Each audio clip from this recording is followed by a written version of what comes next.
Olá pessoal, vamos iniciar então a nossa revisão para a prova final da disciplina de banco de dados. Então vou deixar aqui, vou posteriormente colocar aqui o videozinho para vocês assistirem e recapitularem um pouco dos principais tópicos que podem cair na prova, tá? Então vou fazer um vídeo bem sucinto, bem rápido, mas que vai falar sobre alguns principais tópicos assim que são essenciais vocês saberem para a prova presencial. Bom, a gente começou lá na aula 1 com a modelagem de dados, no qual vimos os conceitos básicos sobre o que é uma tabela, o que é um atributo, né, o que é uma definição de um atributo, se ele é inteiro, se ele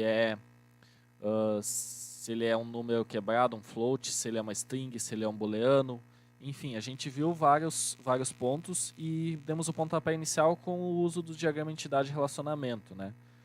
Que é, aqui nós temos uns exemplos, né, como podemos ver nos slides. E aí vimos o que é uma entidade, né, que é as nossas tabelas, que a gente já trabalha agora com o nome tabelas. Vimos os nossos atributos. E aí a gente passou para uma parte que começava a trabalhar mais com a questão da modelagem dos dados, né, e que ia expandindo um pouco os conteúdos vistos. Aqui a gente tem as notações, nesse caso superclasse, subclasse, né? Lembrando que uma superclasse é a classe pai, aquela que tem todos os atributos comuns, e uma classe filho é aquela que tem os atributos da classe pai e os próprios atributos específicos de cada classe. Aí tínhamos conceitos de herança, encapsulamento, né? E passamos para a terceira aula da unidade 1, que é a generalização, especialização, composição. Essa unidade 1 a gente tem que saber os conceitos básicos, somente as partes teóricas. Não vai cair, por exemplo, um diagrama da entidade relacionamento específico, mas a gente tem que saber interpretar o que é uma entidade, um relacionamento, um atributo e outros aspectos. E aí a gente foi para a unidade 2, né, que tivemos duas aulas, aula 4 e 5. A aula 4, então, ela falou sobre a questão dos fundamentos de banco de dados. Então, é muito importante a gente saber o que é um banco de dados. Bom, o banco de dados ele tem várias definições, pode ser um conjunto de dados relacionados acessíveis, né? É um conjunto de tabelas que contém atributos, que contém relacionamentos, que contém referências a outras tabelas, né? Ligações entre as tabelas no banco de dados. E é onde a gente tem todos os nossos dados de forma acessível, né? Seja com algum grau de interação com o evento do mundo real e que é muito acessado por diferentes pessoas. E aí, nós entramos também no conceito de sistema gerenciador de banco de dados, que não é a mesma coisa que banco de dados. Banco de dados é o que eu falei anteriormente, e um sistema gerenciador de banco de dados são programas que permitem os usuários criar e manipular uma base de dados. Então, a gente pode criar vários bancos de dados usando um sistema gerenciador de banco de dados. É um software com esse propósito. E aí a gente consegue manipular e fazer todas as operações por meio do SGBD, né? E manipular os dados do nosso banco de dados. Como exemplos, temos o MySQL, o Oracle, o SQL Server, dentre outros. Bom, aqui a gente tem alguns exemplos de banco de dados, algumas funcionalidades básicas, né? Questão da segurança, que a gente não pode deixar qualquer um acesso ao nosso banco de dados. Redundância, né? Que tudo que for feito não pode ser feito de forma inconsistente, né? Se a gente fizer uma alteração no nosso banco de dados, ela tem que ser uma alteração consistente e que tem que ter um controle de concorrência, que é o que a gente vai ainda falar na unidade 5, né? Questão do acesso, integridade, backup. Um DBA, lembrando que DBA é aquele que tem acesso total à nossa base de dados, ou seja, é o cara que comanda tudo, todos os bancos de dados que nós temos na nossa empresa, o DBA, o administrador do banco de dados, é quem controla. Temos usuários finais, usuários comuns, né, analistas. Aí a gente tem alguns tipos de banco de dados que não entra em questão para essa revisão. Feito isso, a gente passa para a aula 5, tá? Na qual a gente fala sobre a modelagem relacional, né, que a gente viu na unidade 1 a questão da diagrama entidade relacionamento. E aí a gente começou a ver aqui nessa aula como é que a gente faz a modelagem relacional, ou seja, a transformação do diagrama de entidade de relacionamento para um modelo relacional, que é composto por quê? Composto por tabelas, né, que contém os tipos de dados, né, por colunas ou campos ou atributos, né, então colunas ou atributos, né, que são, por exemplo, código, nome, idade, telefone, CPF, são colunas ou atributos de uma tabela e banco de dados. E aí cada coluna vai ter uns certos tipos de dados. Então, por exemplo, a idade vai ser um inteiro, o peso pode ser um float, que é com número quebrado, número com vírgula, né? O nome vai ser uma string, né, porque é um texto, e assim a gente vai definindo, né? Também falamos de triggers e padrões, né, que é para a unidade 5, que a gente ainda vai comentar agora nessa aula. Chave primária e chave estrangeira, essencial saber, né, o que é uma chave primária, é aquela que é única na nossa tabela, ou seja, vai ser sempre, por exemplo, um código, o nosso CPF, a nossa identidade, são dados, registros que são únicos, não vão se repetir na nossa tabela. Então, por exemplo, um código, ele vai ser sempre incremental, ele vai começar em 1 e vai para o 2, para o 3, para o 4, a gente não vai ter dois funcionários, por exemplo, numa tabela funcionária, não vai ter dois funcionários com o código 50, o mesmo código. Não vai acontecer isso porque chave primária é aquilo que não se repete, é aquilo que a gente usa para identificar uma única linha em nossa tabela, tá?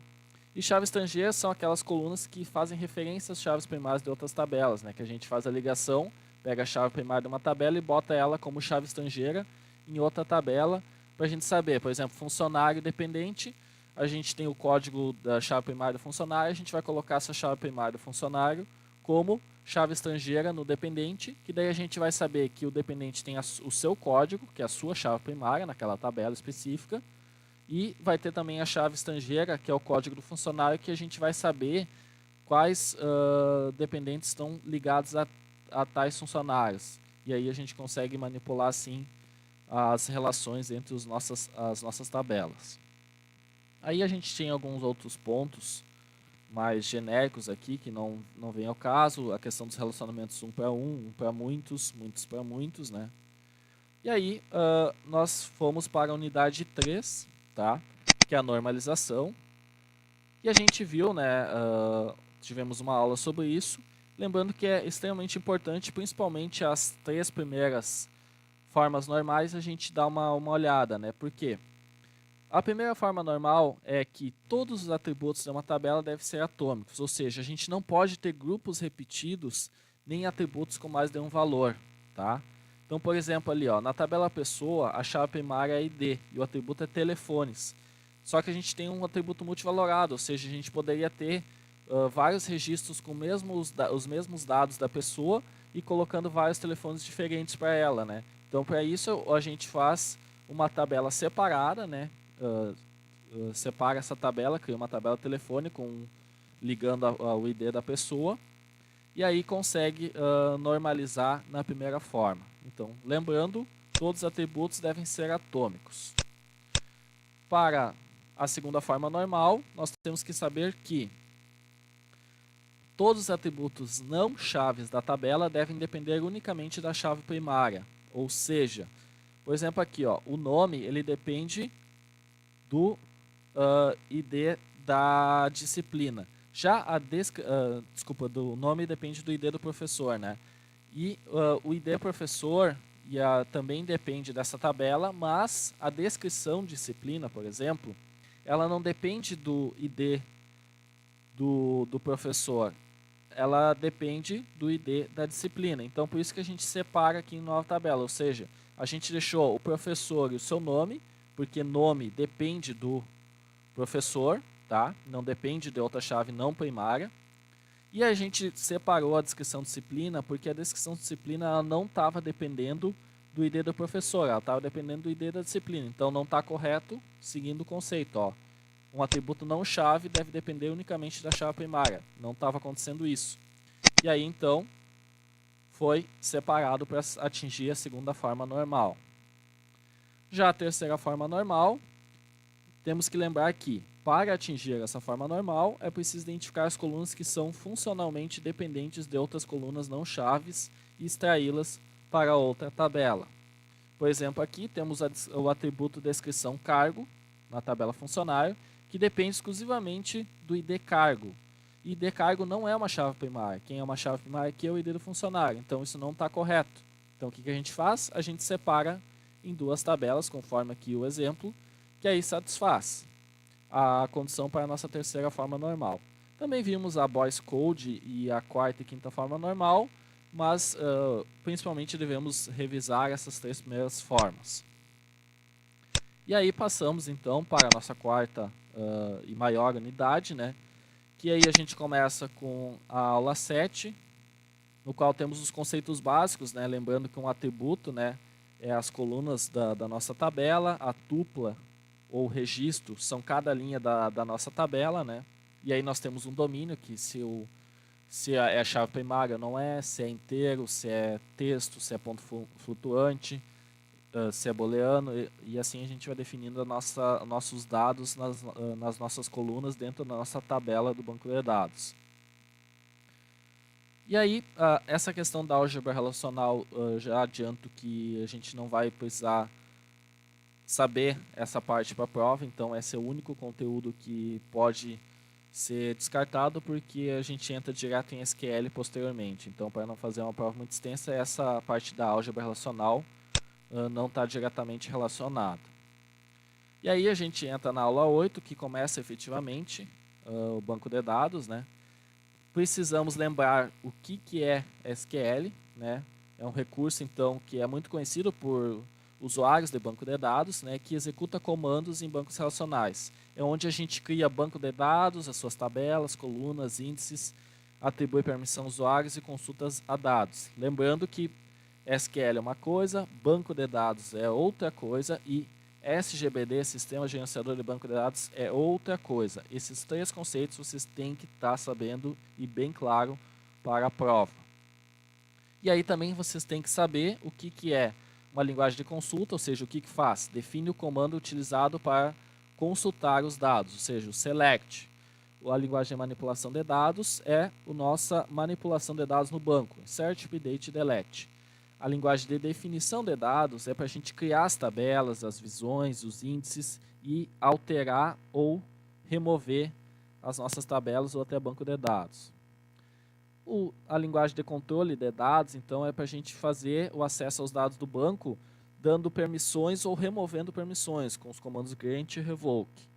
E a transação de dados, linguagem de transação de dados, é para a gente gerenciar as nossas transações com begin, commit, rollback, que é o conteúdo da nossa unidade 5. Bom, feito isso, aqui a gente também tem mais uma definição de banco de dados, né, que vocês podem revisar, que é um banco de dados que contém todas as tabelas, atributos e demais elementos que organizam e armazenam os dados da nossa tabela. E aí, essas aulas aqui a gente fez os comandos básicos, criação de uma tabela, inserção de dados numa tabela. Na outra aula a gente fez a seleção dos dados, lembrando aqui alguns selects, né, que a gente tem o nosso like aqui, que é parecido com. Importante a gente lembrar do nosso between, tá? Que é tudo que está entre um valor e outro. Então é importante vocês revisarem isso. Aí temos alguns outros selects que vocês têm que revisar para a prova também, para estarem sabendo. E a aula 10, a gente fechou com a questão do update e delete. Para mim não ficar falando aqui nessa parte, não me estender muito, eu vou mostrar diretamente na ferramenta um exemplo, só para relembrar vocês da parte básica do uso da criação de banco de dados, da inserção de dados, da atualização e exclusão de dados. Bom, então aqui vocês têm um exemplo básico da nossa tabela, nossa ferramenta online, Tutorial SPoint, no nosso SQL Online. Então aqui a gente está criando uma tabela, tá, com chamada names. Então vamos colocar aqui, por exemplo, chamada curso. Então a nossa tabela se chama curso, tem um código que é do tipo inteiro e é chave primária, ou seja, não poderá se repetir. O nosso curso tem um nome e tem uma duração, que pode ser um inteiro também. Bom, essa aqui é a sintaxe básica para brincar uma tabela, tá? E aí eu vou fazer a inserção. Então, insert into curso. Só vou fazer 3 inserções aqui. Vou tirar essas duas aqui. Então, eu estou inserindo na tabela curso. Aqui é o meu código, que não pode ser igual. Aqui, então, vou colocar que é informática. E aqui eu vou colocar que tem uma duração de 72 horas. Aí aqui eu vou colocar que é nutrição. E tem uma duração de 60 horas. E aqui eu vou colocar que é matemática e tem uma duração de 90 horas. Se eu der um select aqui, ó, asterisco from curso, que é o nome da minha tabela, esse asterisco, lembrem que é para selecionar todos os dados, vai aparecer todas as 3 linhas inseridas na minha tabela. Ah, mas se eu quisesse fazer mais uma inserção, beleza? Vou fazer mais uma inserção aqui, mudar aqui o código, porque não pode ser igual, colocar aqui física e 50 horas. E vou dar um novo select aqui embaixo para vocês verem que depois que ele fez a inserção, vai aparecer aqui novamente com os dados atualizados. Vejam só, fiz aqui a minha inserção, primeiramente, esses 3 inserts, e fiz o select, apareceu 3 registros. Como eu fiz mais um registro aqui e fiz uma nova seleção, apareceu os 4 registros atualizados aqui. Aí eu vou tirar esse select daqui. Vou lembrar aqui, por exemplo, que eu tenho a cláusula where, né? Então, where, nome do curso, por exemplo, é igual a nutrição. O que ele vai me trazer aqui? Ele vai trazer todos os atributos do curso onde o nome é igual a nutrição, ou seja, ele trouxe somente a linha 2, cujo código é igual a 2, porque o nome é igual a nutrição. Os demais não são nutrição, então ele não trouxe. Aqui também eu posso usar o meu between, então aqui eu posso fazer aqui, ó, select from curso, where duração, between, 60 and, que é E, né? Temos o and e o or, que é ou e E, 60 e 80. Quais dados ele vai me trazer? Informática e nutrição. Por quê? Porque informática está entre 60 e 80 e nutrição está entre 60 e 80. Matemática não está e física não está. Se quiséssemos fazer um update, por exemplo, aqui, ó, um update, set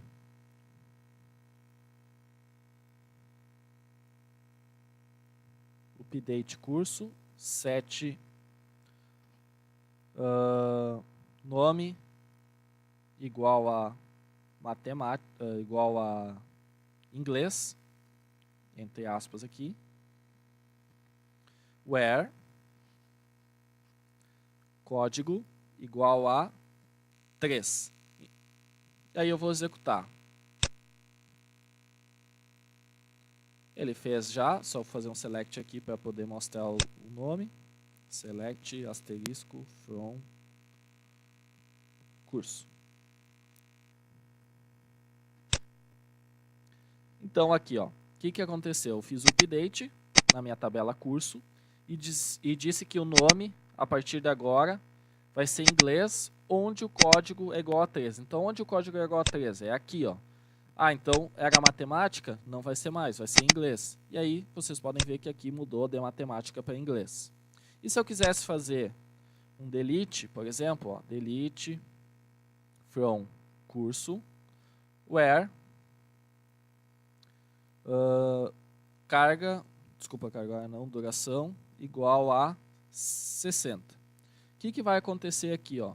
Se eu executar, não veio nutrição. Por quê? Porque eu estou dizendo que eu quero deletar o registro da tabela curso onde duração é igual a 60. Se tivesse mais de 1, por exemplo aqui, ó, se eu colocar a física 60 também, ele vai deletar os dois. Ó. Deletou os dois porque ele está deletando os registros cuja duração é igual a 60. Então essas são as 4 operações básicas, né, que a gente trabalhou bastante na questão do SQL, na nossa disciplina do banco de dados. E por fim a gente teve as nossas 2 últimas aulas, que era a questão do controle de transações. Então, vocês têm que ter em mente quais são as 4 propriedades básicas das transações em SQL, que é a atomicidade, consistência, isolamento e durabilidade. Então, aqui você tem que saber que a atomicidade é quando uma transação é uma unidade atômica, ou seja, ela é executada na sua totalidade ou nada executado. Que a consistência é uma transação que deve manter a consistência do banco de dados, que as alterações sejam feitas corretamente. Que o isolamento, então, ele não pode ser visível para outras transações, deve ser cada um individual e invisível para todos. E que a durabilidade é que, feita uma vez uma transação, ela deve persistir permanentemente. Aí nós temos o commit, que serve para o quê? Serve para a gente fazer isso aqui, ó. Nosso commit aqui, ó, serve para a gente salvar as alterações, efetivar as transações feitas no banco de dados. O rollback é quando a gente reverte as alterações, ou seja, quando a gente aborta uma transação, desfaz aquilo que estava sendo solicitado. E o nosso save point, que é os nossos pontos de verificação, e aqui a gente faz o set transaction para definir um nome na nossa transação. Aqui os nossos estados, os exemplos. Controle de concorrência, então, a gente tem que saber que controle de concorrência é quando usuários distintos tentam acessar a mesma informação, e aí por isso a gente tem que fazer esse controle, porque pode acontecer problemas quando ambos estão acessando e alterando uma mesma informação. A gente tem que controlar esse acesso, porque pode dar problema, né? Pode dar inconsistência no banco de dados. E aí aqui a gente tem alguns exemplos, e partimos para a última aula, que foi a parte de triggers, views e storage procedures. Então a gente tem que saber que uma visão é uma criação de uma coleção de relações personalizadas que se ajustam melhor às necessidades do usuário. Ou seja, uma visão é definida como uma tabela virtual que é composta por linhas e colunas de dados que são oriundas de tabelas relacionadas em uma query. Ou seja, é aquilo que a gente praticou nessa última aula. A gente criou visões que são conjuntos de selects das nossas tabelas criadas no banco de dados, e a gente cria uma visão, que é uma tabela virtual, para que usuários possam acessar ela e não acessar diretamente a nossa tabela do banco de dados. E aí a gente tinha aqui os comandos básicos. Temos que saber que um trigger é um tipo especial de procedimento armazenado, que é executado sempre que é uma tentativa de modificar os dados da tabela que é protegida por ele. Então, o nosso trigger ele protege a nossa tabela. Então, se alguém tentar executar um select, um update, delete ou insert, esse trigger tem que ser acionado. E aí ele vai fazer uma rotina de procedimentos previamente definidas, com base no nosso evento, condição e ação. Aí aqui a gente tem as explicações básicas. E por fim nós falamos do Storage Procedures, que é quando a gente tem aplicações que acessam um banco de dados e que as Storage Procedures são rotinas definidas para identificar um nome pelo qual podem ser invocadas. Tá? E pode ter uma série de instruções que recebem parâmetros e retornam valores. A nossa sintaxe básica. Bom, pessoal, essa é uma revisão básica, no qual eu dei ênfase nos principais tópicos, tá? Que podem cair na prova. E aí peço que vocês revisem os slides ou revisem os vídeos no qual eu comento os slides, faço exemplos práticos e tenham todos uma excelente prova. Tenho certeza que todos irão muito bem.